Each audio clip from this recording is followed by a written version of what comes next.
High traders, welcome back. So നമ്മൾ high stakes challenge എടുത്തിട്ട് ഇപ്പോൾ 2 ആഴ്ച പിന്നിടുമ്പോൾ നമ്മുടെ അക്കൗണ്ടിൻ്റെ സ്റ്റാറ്റസ് നമുക്ക് നോക്കാം. ഇതാണ് നമ്മുടെ അക്കൗണ്ട് ഡാഷ്ബോർഡ്. ഇത് ഞാൻ ജസ്റ്റ് നിങ്ങൾക്ക് ഡാഷ്ബോർഡ് കാര്യങ്ങളൊന്ന് പരിചയപ്പെടുത്താൻ വേണ്ടി മാത്രമാണ് ചെയ്യുന്നത്. സോ ഇവിടെ നമ്മൾ പ്രോഫിറ്റ് ടാർഗറ്റിനെ പറ്റി പറഞ്ഞിട്ടുണ്ട്. പ്രോഫിറ്റ് ടാർഗറ്റ് $400 ആണ്, വിച്ച് ഈസ് 8%. ഇത് സ്റ്റെപ്പ് 1 ആണ്, 5K അക്കൗണ്ട് ആണ്. ഓക്കെ, സോ അതിലെ പ്രോഫിറ്റ് ടാർഗറ്റ് എന്ന് പറയുന്നത് $400 ആണ്. ഇപ്പോൾ നമ്മൾ $14.29 പ്രോഫിറ്റിലാണ് നിൽക്കുന്നത്. 4 ട്രേഡ്സ് മാത്രമാണ് നമ്മൾ ഇതിൽ എടുത്തിട്ടുള്ളത്. 2 ട്രേഡ്സ് ലോസും 2 ട്രേഡ്സ് വിന്നുമാണ്.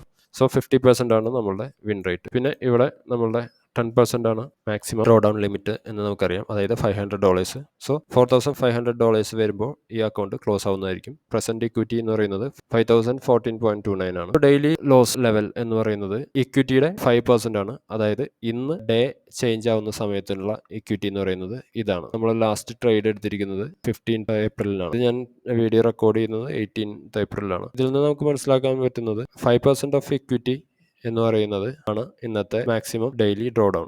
അതായത് ഈ വാല്യൂയിലേക്ക് പ്രൈസ് ഇന്ന് എത്തിക്കഴിഞ്ഞാൽ അക്കൗണ്ട് ക്ലോസ് ആവുന്നതായിരിക്കും. ഇനാക്റ്റീവ് ഡേയ്സ് 3 days, കാരണം ഇന്ന് 18 ഏപ്രിലായി. ലാസ്റ്റ് ട്രേഡ് എടുത്തിരിക്കുന്നത് 15th 3 ദിവസമായിട്ട് നമ്മൾ ഇനാക്റ്റീവ് ആണ്, ട്രേഡ്സ് ഒന്നും ഇല്ല. അതുപോലെ 21 days ഇനാക്റ്റീവ് ആയി കഴിഞ്ഞാൽ അക്കൗണ്ട് ക്ലോസ് ആവുന്നതായിരിക്കും. Okay, minimum profitable days 2 out of 3 നമ്മൾ കംപ്ലീറ്റ് ചെയ്തിട്ടുണ്ട്. 3 ആണ് മിനിമം നമ്മൾക്ക് വേണ്ടത്. സോ 2 days നമ്മൾ 0.5% പ്രോഫിറ്റിന് മേലെ ഉണ്ടായിരുന്നു. ഈ 4 ട്രേഡ്സ് നമ്മൾ എടുത്തിട്ടുള്ളൂ. 4 ട്രേഡ്സിൽ 2 ട്രേഡ് വിൻ ട്രേഡ്സ് ആണ്, അത് 0.5%ന് മേലെയാണ്.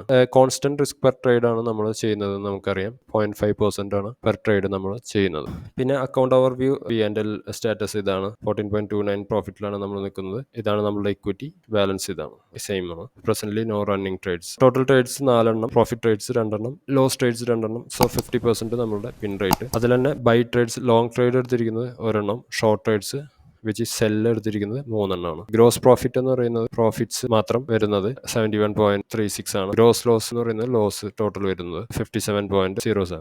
ദെൻ നെറ്റ് പ്രോഫിറ്റ് നമ്മൾ നിൽക്കുന്നത് $14.29 പ്രോഫിറ്റിലാണ് നിൽക്കുന്നത്. പ്രോഫിറ്റ് ഫാക്ടർ എന്ന് പറയുന്നത് ഇത് എത്ര തവണ ഗ്രോസ് പ്രോഫിറ്റ് നമ്മളുടെ ഗ്രോസ് ലോസിന് താഴെ പോകുന്നുണ്ട്, മേലെ പോകുന്നുണ്ട്, അതനുസരിച്ചാണ് പ്രോഫിറ്റ് ഫാക്ടർ കാൽക്കുലേറ്റ് ചെയ്യുന്നത്. ഒരു പോസിറ്റീവ് പ്രോഫിറ്റ് ഫാക്ടർ എന്ന് പറയുന്നത് 1ന് മേലെ ആയിരിക്കണം എപ്പോഴും. സോ ബെസ്റ്റ് പ്രോഫിറ്റ് നമുക്ക് വന്നിട്ടുള്ളത് $42.1 ആണ്. സോ ബിഗ്ഗസ്റ്റ് ലോസ് വന്നിട്ടുള്ളത് 25.81.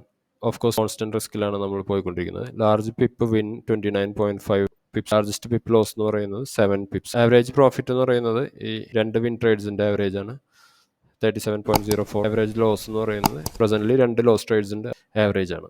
കോൺസ്റ്റന്റ് റിസ്ക് യൂസ് ചെയ്യുന്ന ഒരാളാണെങ്കിൽ ആവറേജ് പ്രോഫിറ്റ് എപ്പോഴും ആവറേജ് ലോസിന് മേലെ നിൽക്കുന്നതായിരിക്കും പോസിറ്റീവ് ആയിട്ടുള്ള ഒരു അക്കൗണ്ട് സമ്മറിയിലേക്ക് നമ്മൾ പോയിക്കൊണ്ടിരിക്കുന്നതിൻ്റെ മീനിങ്.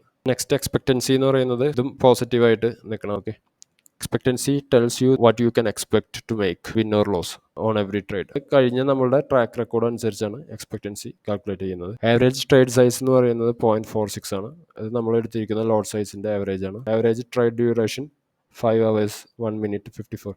അത് ടോട്ടൽ നമ്മൾ ട്രേഡ്സ് എത്ര എണ്ണം എടുത്തിട്ടുണ്ടോ അതിന്റെ ടോട്ടൽ ആവറേജ് ആണ്. ഇതിൽ ഒരു ട്രേഡ് ഞാൻ ഓവർനൈറ്റ് ഹോൾഡ് ചെയ്തിട്ടുണ്ടായിരുന്നു, അതുകൊണ്ടാണ് ഇത്രയും 4 ട്രേഡിന് തന്നെ 5 hours വരാൻ കാരണം. ഈ ഒരു പർട്ടിക്കുലർ ട്രേഡ് സ്വാപ്പ് ചാർജസ് വന്നിട്ടുണ്ട് അതിന്. ഇതാണ് ഓവർനൈറ്റ് ഹോൾഡ് ചെയ്തിട്ടുള്ള ട്രേഡ്. ഈ loss trade actually out of setup ആയിരുന്നു. ഒരു വളരെ എർലി എൻട്രി ആയി പോയി. സെറ്റപ്പ് കറക്റ്റ് ആയിട്ട് വരുന്നുണ്ടായിരുന്നുള്ളൂ. ഞാൻ ട്രേഡ്സിന്റെ അനാലിസിസ് ഞാൻ ആഡ് ചെയ്യാൻ ശ്രമിക്കുന്നതായിരിക്കും. ഇതാണ് ഇതിന്റെ ഒരു ഓവറോൾ ഡാഷ്ബോർഡ് ഓവർവ്യൂ. നിങ്ങൾക്ക് ഇത് ജസ്റ്റ് ഒന്ന് പരിചയപ്പെടുത്തി തരാൻ വേണ്ടിയിട്ടാണ് ഞാൻ ഈ വീഡിയോ ചെയ്തത്. ഓക്കെ, ഫർദർ ഇതിൽ വരുന്ന ട്രേഡ്സ് അപ്ഡേറ്റ് ചെയ്യുന്നതായിരിക്കും. Okay, thank you.